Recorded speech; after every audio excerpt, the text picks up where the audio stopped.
So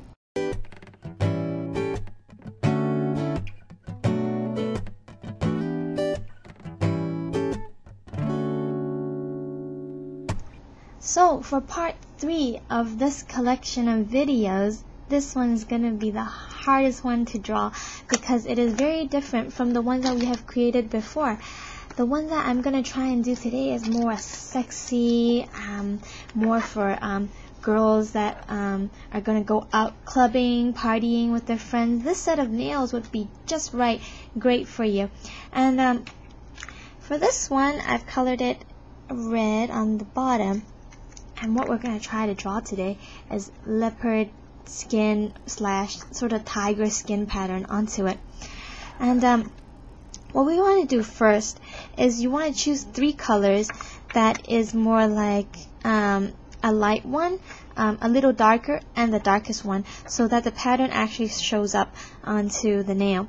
So I've chose the light gold again because I really like this one, a black, and a red. So what you want to do is swirl it around as if you're drawing a dot. Keep it very, very loaded, because what you want is you want to create very thin lines across the nail, so that you don't want the brush itself actually touching the nail. You want only the paint touching the nail. So what you want to do here is for animal skins, and when you draw leopard skins or tiger skins or stuff like that, you always want to go slanted this way. So if you drew skins like this way and like upwards and things like that, it turns out just looking like blobs of stuff. So always go on a vertical way. You can go this way as well if that's what you want, but I'll go this way just because it's easier for me. So for the gold one, all you want to do is just create little blobs like that. So like things like that. Try to keep it a bit smaller, but it's okay because we're going to use a black and cover it up afterwards too, so don't worry if you made a mistake here. For the gold blotches, don't make too many, just make a few. So don't cover out the whole nail just with blotches like that. Drag it a bit. And the thing that you have to remember when you create this pattern is that each stroke should look different. So if it looks too symmetrical or too similar, then it ends up just looking like a really set pattern again. So it wouldn't look like animal skins afterwards. So you keep doing this, so you end up with something looking like this. The next color, you want it really loaded, so you want to swirl it around a bit, but just keep it really, really loaded. And now what you want to do is create a very thin line right on top of it and drag it out like that. I'll create more so you can actually see better. And just drag it out like that.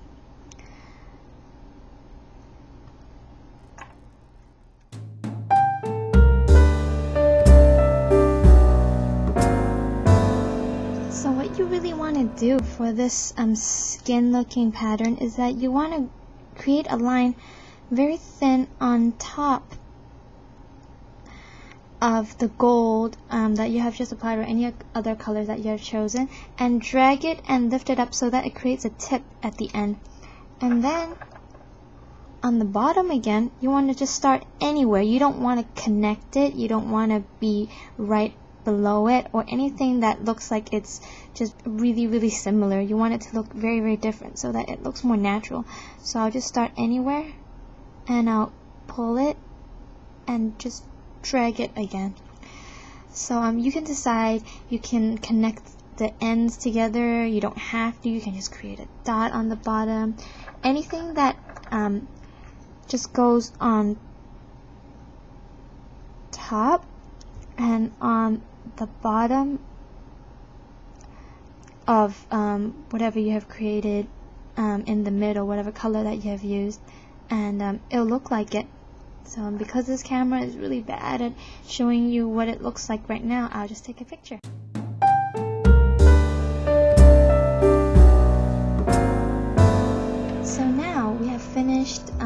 the leopard tiger print looking design. And I know how frustrating and confusing and hard it is to try and duplicate this onto 10 nails and try to make them look, you know, all like the pattern that you have created. So what I suggest that you can do is create a pattern or a composition that looks like this. So what you have is the same design, so the leopard print tiger skin design right in the middle, so the third finger. And then just for the first, second, fourth, and fifth finger, you just paint it with the same background color that you have painted on for the middle finger, and add on a few gemstones just to make it all come together. So choose a gemstone that has the same color as the color that you have chosen before when painting for the leopard print, and just stick them on the tip or on the side, on a corner, on the bottom. You can put two, you can put a smaller one and a bigger one on the bottom. But this way, it saves you time, you still have the really sexy looking print, and the whole composition looks really well together. So hope you like this one.